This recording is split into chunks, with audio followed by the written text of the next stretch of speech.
Hello? Hi! Yes, can I just book a wax, please? Yeah, I'd like to wax my edges, please. Yeah, all of them. Yeah, left, right, center. Hi, welcome to St. Clair's Hair's YouTube channel. My name is Danny St. Clair, and this year I'm all about phenomenal hair for the phenomenal woman. So whether you wear wigs, your natural hair, weaves, braids, cornrows, single plaits, locks, faux locks, whatever it is, your hair should look and make you feel phenomenal, but most importantly, you should know that you are phenomenal. So to make sure that you are on that track, this video is going to be all about protecting those precious edges. Basically, wigs are an amazing protective hairstyle when worn correctly. Just because in 2020 you can purchase an amazing wig with a hairline that looks like God gave it to you himself, doesn't mean that you should actually neglect the hairline that God gave to you. So this wig is made using St. Clair's hair, of course, and this is our HD lace frontal and our Brilliant straight bundles, and the wig is custom made by Chrissy Bells, of course. So in this video, I'll be going into the top wig practices that kill your edges, I mean murder them, and I'll be going into how we can prevent them and protect your edges, and I also want to go into how to make sure your hair thrives whilst you're wearing wigs. So you can follow us on Instagram using St. Clair's Hair to find out more about our amazing products, and you can follow me on Instagram using Danny St. Clair to get a look into everything hair in my daily routine. Let's go. Wig removal. Let me give you guys an analogy, right? So if you lay your wig, it's looking super cute, you've gone out and you know, everyone's like, oh my gosh, that looks so good, is that your hair?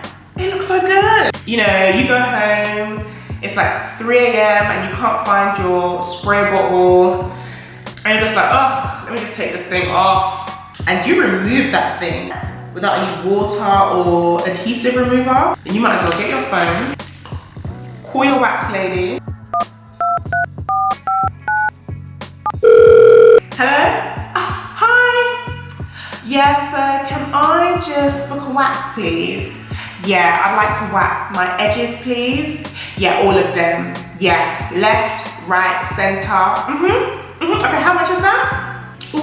All right, yeah, can I book the appointment, please? That's basically, you know what you're doing. I don't have to tell you, if you're going to rip your wig off your head, then you might as well just wax off your edges. And the scariest thing is that you don't even realize sometimes that your edges are disappearing until you look at a photo and you're just like,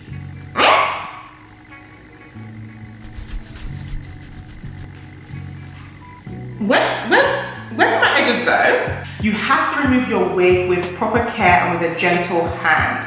And if you're removing your wig and all you've used is a gel, then it's quite easy. You simply get a spray bottle, get some warm water, and you spray along your hairline until it's completely saturated, and it will literally start to slip off. You don't have to snatch, pull, or tug. You can just, you know, shift it a bit, and it will just go and fall off. That's simply it. It shouldn't take you more than 3 minutes to remove your wig. And if 3 minutes is all it takes to save your hairline, then just do it.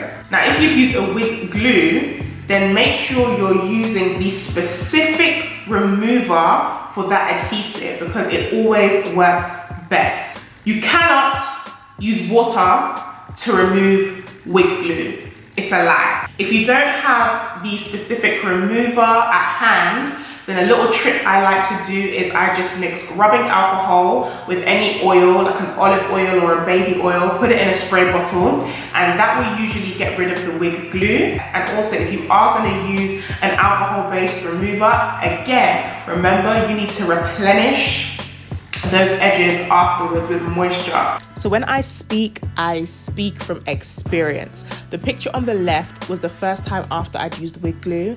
I didn't have the remover, I got frustrated and I yanked that thing off my head.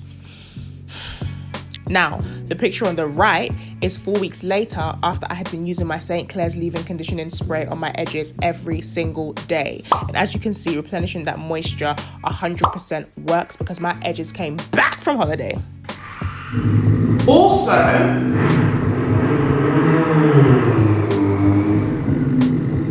friction. restriction. So if you're thinking, oh well, I don't use wig adhesive, so my edges are safe, you're wrong. If you just place your wigs on your head, you'll find it shifts during the day. And then you just need to make sure that no one's looking. And then you're just gonna shift it back into place. But yeah, if you're shifting your wig all day long, it's going back, it's shifting it forward, it's pulling back. So if you're doing that day in, day out for an extended period of time, it's going to take a toll on your edges. You are literally like sandpapering them away. Again, this is something that can be prevented with the use of wig combs. So I don't know if you've seen, but if you get a machine-made wig, then sometimes they have a little wig comb just like right at the top here, and it's just kind of like, why is this wig comb just randomly here?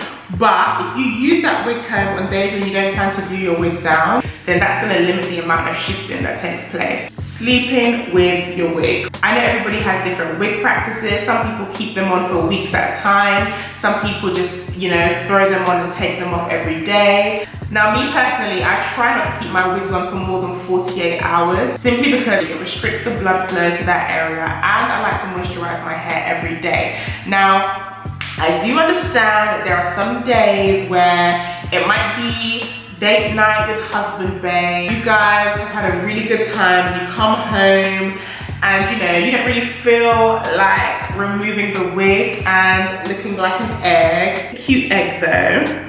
You want to just, you know, still feel really glam, but just try to make sure that's not the case every day. And another thing that's really good to do is once you remove your wigs, the blood flow has been restricted, so a nice scalp massage would be really good just to kind of re-stimulate everything and to get the blood flowing. Correct size. Already just by putting on a wig, you're placing tension around the perimeter of your hairline. When you do so, you restrict the blood flow to that area. This is significant because the blood in your scalp actually provides nutrients for your hair follicles, which aids hair growth. So if you're now wearing a wig that is too tight, you're not going to allow your edges to flourish because they're not going to be receiving the nutrients that they need, especially if you're placing your wig directly on your hairline. Now, this is something that can be easily prevented. Simply get a wig that's actually your size. This is why it's really good to get bespoke made wigs, because then they can be tailored to fit your head perfectly. And of course, we always recommend Carissy bells. If you're a wig maker or you make wigs for other people, then select the right cap sizes for your customers or for yourself. And St. Clair's stock cap sizes in all sizes, small, medium, and large, so you can get those directly from our website. Positioning. If you're placing your wig directly on your hairline and you're using adhesives such as got to be glue or actual wig glue on your hairline, then that's double trouble. Most of the time, these gels contain alcohol, and alcohol dries out your hair.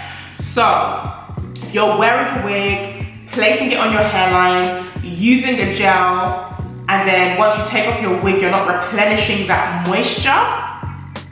And I have a whole video about moisture, because a lot of the things you've been told are moisturizers are not actually moisturizers, so make sure you check it out. But if you're doing all those things and not replenishing the moisture, then you're literally just murdering your hairline. You're suffocating your hairline. I mean, no blood flow, no moisture. You should be charged for murder. First degree for your edges.